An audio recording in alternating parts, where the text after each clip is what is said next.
এখনই মাছ ধরতে যাবো আমরা। এই না না আহো মাছ ধরবি। মাছ ধরবি না কেউ ধরবি?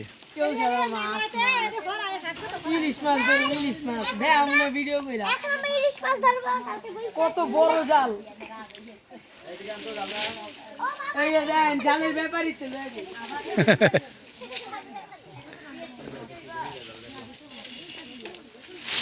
আবার জালের সিলাই করতে হইব এই লোক সুতের দিদি জাল দেখতে গেছে চেক করো সঞ্জু চেক করো মোড়া দিয়ে বানানো কাইটা দাও আবার নদীতে যাওয়ার সময় আর জালটা বাঁধি রয়েছে দাও হ্যাঁ রশি আছে দাদা এই যে বেড়ার লাগে কোন রশি দিতে হয় সুতার চাকু সহ হ্যাঁ না আমার ভাই মাছ ধরতে